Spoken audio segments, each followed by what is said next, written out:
각 분야 최고의 명의와 함께 질환에 대한 심도 깊은 이야기를 나누는 시간. 명의가 말하다의 김민희입니다. 오늘은요. 정의적 뇌수술 분야에서 연구와 업적을 인정받아 세계 3대 인명사전에 등재되신 분입니다. 신경외과 명의 허룡 교수를 소개하겠습니다. 어서 오십시오. 예, 안녕하십니까.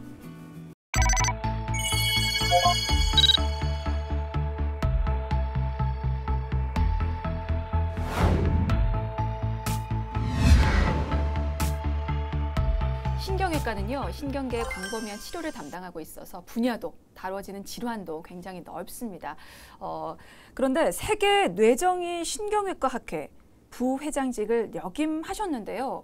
궁금합니다. 정의 기능 신경외과 좀 다소 생소하게 느껴지거든요. 네. 어떤 걸 다루는 분야인가요?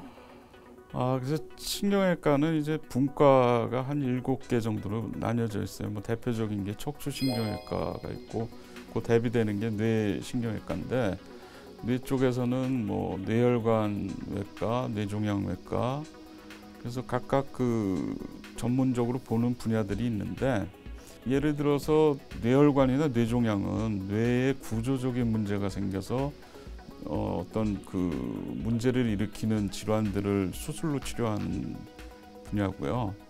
저희는 구조적인 문제보다는 뇌에 무슨 네트워크나 어떤 연결고리 같은 것들에 문제가 와서 기능적으로 신경계 이상이 온 질환들을 수술과 약물로 치료하는 분야가 정의기능신경외과예요. 생명과 직결되는 것보다는 사시면서 불편한 그런 신경계 질환들을 수술로 치료하는 그런 분야예요. 그래서 대표적인 질환이 좀 많이 대두되고 있는 파킨슨 병이라든지 또 근긴장 이상증이라고 그래가지고 근육이 자기 마음대로 이렇게 움직여지는 그런 질환, 또 오늘 지금 말씀드릴 뇌신경 기능 질환들이 같은 것들을 그 통증 또 그 뇌전증 같은 그런 치료를 담당을 하고 있어요.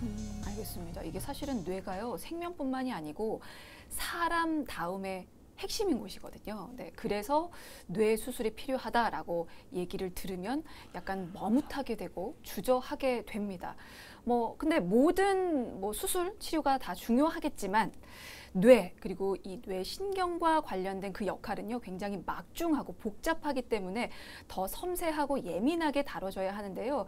자, 정의기능신경외과는 그 중에서도 뇌 관련된 기능과 연관이 있는 그런 질환들을 다루는 분야라고 합니다. 오늘 관련한 질환 좀 몇 가지 살펴보고자 하는데, 오늘 주제로 다룰 질환을 직접 소개해 주시는 게 좋을 것 같습니다. 기능적인 문제가 오는 질환들을 오늘 말씀을 드릴 건데, 기능이 떨어지는 뇌신경 기능 장애가 있고, 그 본래 기능보다 올라간 과기능 신경 기능 장애가 있어요. 그래서 오늘은 떨어진 거에 예를 들면은 뭐 시신경 같은 경우 눈이 안 보이시는 거, 후각신경 같은 냄새를 못 맡으시는 것들이고, 그 과기능을 나타내는 대표적인 신경이 안면신경하고 3차 신경이라는 신경인데, 그게 5번하고 7번 신경이에요. 뇌신경 중에. 거기에 과기능을 나타내는 반측성 안면 경련증하고 그 3차 신경통에 대해서 말씀을 드리려고 합니다. 알겠습니다. 오늘 살펴볼 질환이 두 가지입니다. 자, 뇌 기능 중에서 기능을 과하게 발휘하게 만드는 질환 두 가지. 반측성 안면 경련과 3차 신경통 살펴보겠습니다. 자, 먼저 반측성 안면 경련부터 좀 살펴볼게요. 요것도 질병명이 그렇게 친숙하진 않거든요. 어떤 질환인지 설명부터 좀 부탁드립니다. 한쪽 얼굴이 본인 의지와 관계없이 움직임이 오는 질환이에요. 그러니까 움직임이라는 게 초기에는 이렇게 좀 파르르 떨리는 정도였다가 나중에는 큰 근육들이 막 이렇게 수축이 되면서 인상이 이그러지는 듯한 그런 현상이 오는 병을 반측성 안면 경련증이라고 하죠. 네. 한쪽만 떨림이 온다는 건 다 오는 겁니까? 반쪽 그 얼굴에? 어디부터 시작해서 그러니까 증상이? 초기에는 대개 이제 눈밑이 이렇게 파르르 떨리는 게 느껴지시고 네. 그게 좀 심해지고 그러면 눈 위까지 떨려요. 그러니까 여기가 이렇게 눈 주변이 떨리다가 그 좀 더 심해지면 계속 윙크하듯이 좀 오해를 많이 받죠. 여자분 네. 뭐 이성 간에 눈을 깜빡깜빡거리다가 더 심해지시면 입꼬리 주변이 같이 떨리세요. 그래서 네네. 이쪽이 아주 좀 얼굴이 심하게 되면 일그러지시고 더 진행이 되면 목에 이 표피 근육까지 네. 같이 침범을 하게 되면 한쪽이 완전히 그 이그러진 추상이 됩니다.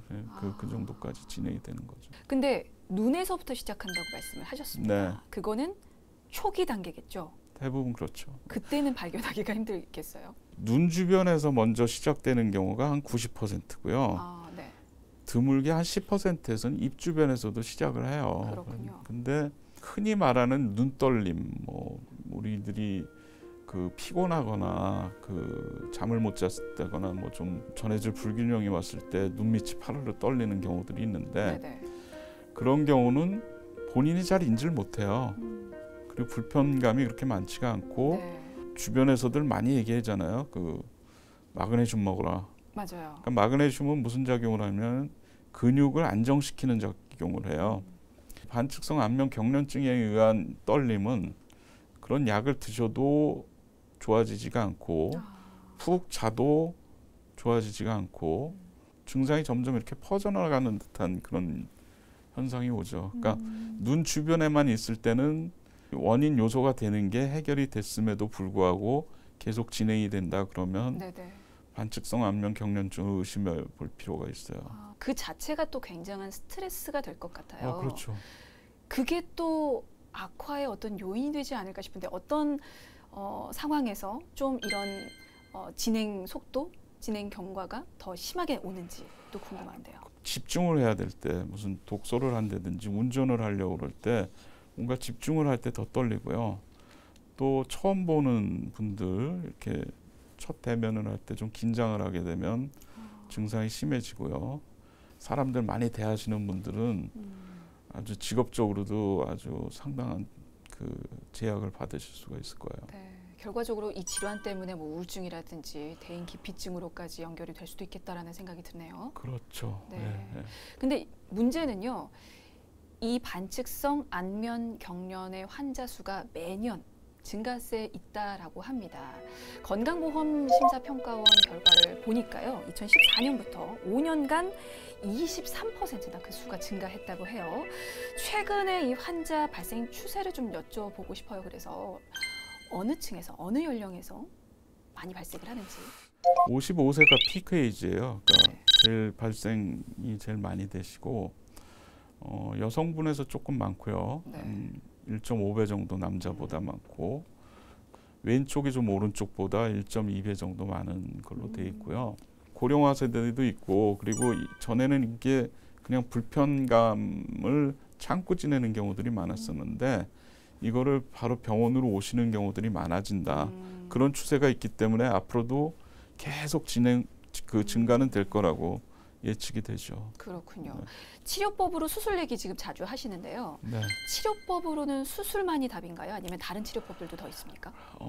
반측성 안면 경련증인 경우는 그러니까 MRI나 뭐 이런 검사를 해서 신경에 혈관이 닿아서 압박을 하고 있다는 게 확인이 되면 완치는 혈관하고 신경 사이를 떼주는 수술을 하시는 길이 한 가지예요. 네네. 근데 이제 그 일시적으로 효과를 볼 수 있는 게 흔히 보톡스라고 알려져 있는 네. 근신경 차단제 주사를 이 떨리는 부위에 맞게 되면 사람에 따라서 한 3 내지 6개월 정도 근육이 안 떨리기 때문에 떨리지 않게 조절이 가능하시죠.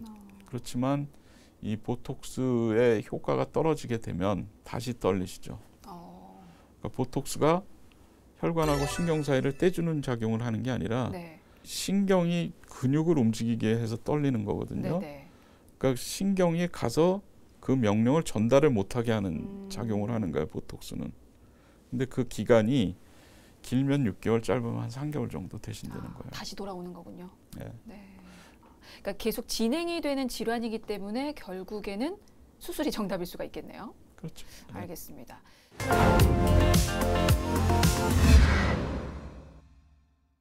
뇌 기능과 관련해서 오늘 살펴볼 또 다른 질환, 3차 신경통 또 살펴보고 가겠습니다. 이거 어떤 질환인지 좀 알려주시죠.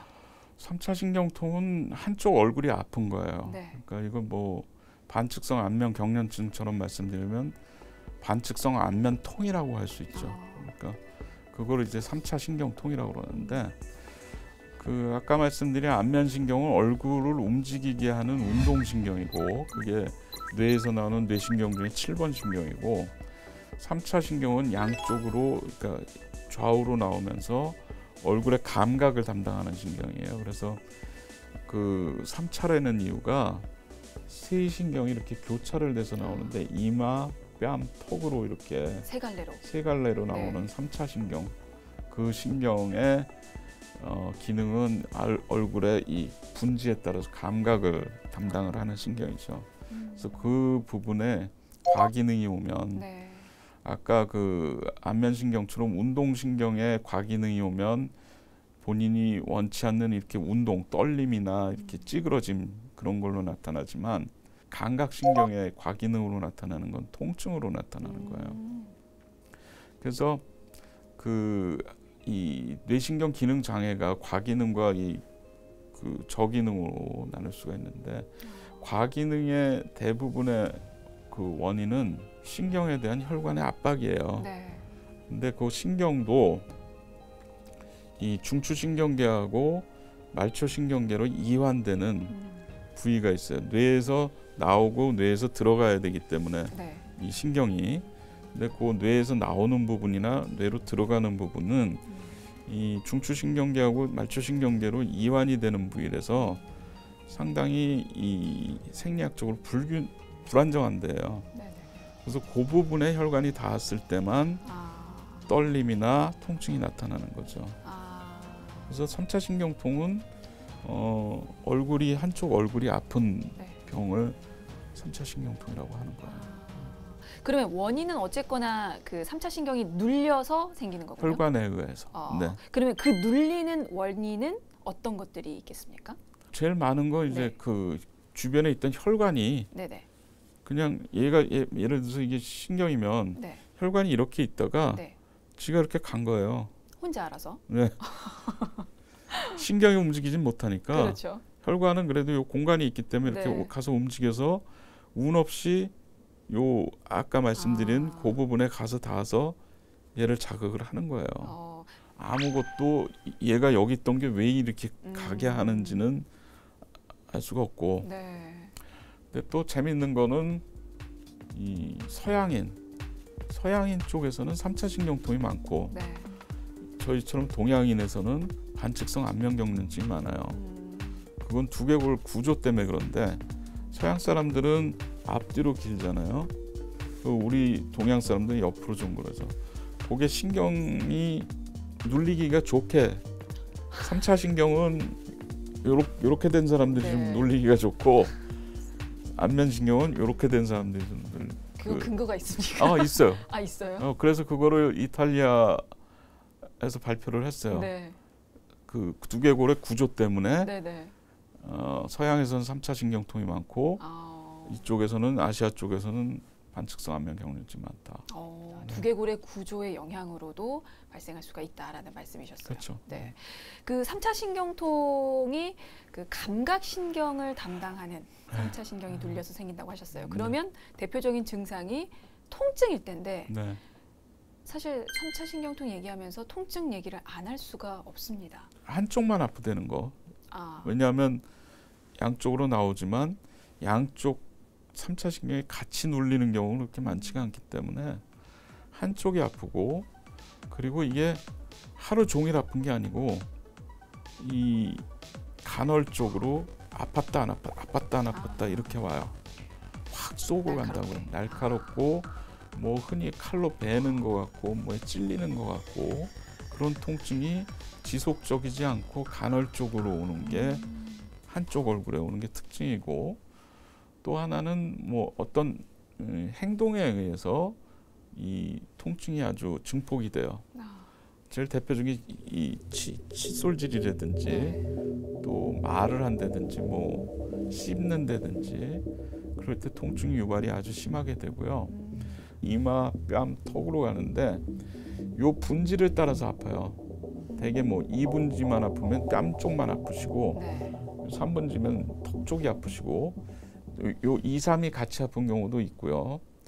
그러니까 분지를 따라서 아프다고. 일반적인 진통제 드시는데 네. 전혀 효과가 없고 안 들어요. 예. 그리고 또 희한하게 주무실 때는 되게 괜찮아요. 아, 수면에 장애는 안 주고 다행이네요. 그나마. 네. 그런 특징들이 3차 신경통의 특징이에요. 그래서 그냥 얼굴이 뭐 한쪽 얼굴이 아프다고 해서 다 3차 신경통은 아니고 그런 특징적인 양상을 띌 때 3차 신경통으로 진단을 하고 그거에 맞춰서 검사를 진행을 하는 거죠. 사실 이렇게 설명만 들어서는 그 통증의 그 고통이 어느 정도일지 감이 뭐 상상도 되지가 않습니다. 근데 이걸 겪는 분들은요, 칼에 베이는 것 같아, 혹은 칼로 긁는 것 같다라고 표현을 하시고요. 이게 언제 그 고통을 또 느낄지 모르기 때문에 늘 불안과 우울에 겪어서 또 사신다라고 하는데요. 요게 진통제도 안 듣는다고 말씀을 하셨잖아요. 네. 그러면 치료법으로 약물은 듣는 건지, 혹은 어떤 치료법들이 더 있는지도 좀 궁금한데요. 3차 신경통은 크게 약물 치료, 비약물 치료가 있는데 네.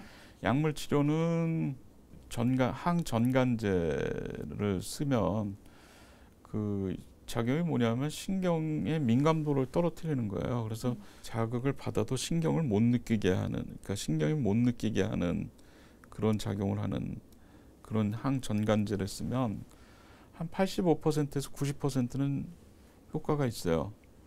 약물 효과가. 그래서 통증이 아주 심한데 그게 그 바스라고 이렇게 통증을 표현하는 그런 수치가 있어요. 그래서 네네. 바스가 10이라고 그러면 이건 죽고 싶을 정도로 아픈 거예요. 이렇게 아프느니 죽는 게 낫다. 근데 3차 신경통 아주 심하신 분은 10까지도 얘기를 하세요. 평균적으로 한 7, 8 정도 얘기를 하시고. 그래서 그게 아주 약을 드시면 한 8, 90%는 드라마틱하게 통증이 없어져요. 네.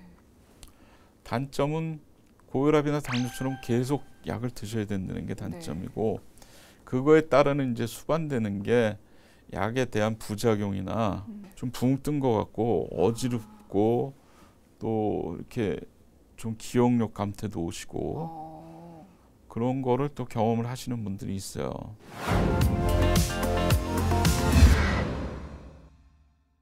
3차 신경통의 치료법이기도 하지만 앞서서 살펴봤던 반측성 안면 경련의 치료에 있어서도 아주 적절하게 최상의 치료법이 될 수 있다라고 합니다. 어떤 치료법인지 좀 알려주실까요? 그러니까 지금 그 원인이 이게 신경이면 혈관이 닿아서 이 신경을 자극을 해서 그런 거기 때문에 이 혈관과 신경 사이를 떼주는 수술을 하는 거예요. 그렇죠. 그 미세혈관 감압술이라는 건데 미세라는 거는 현미경을 들여다보면서 이 혈관을 압박을 줬던 걸 감압을 한다는 건데 감압의 그 방법이 여러 가지가 있어요. 그 혈관과 신경 사이에 인체 무해한 스폰지를 넣어서 이제 이 파동을 차단하는 그런 방법도 있고 혈관 자체를 이렇게 움직여 주는 거예요.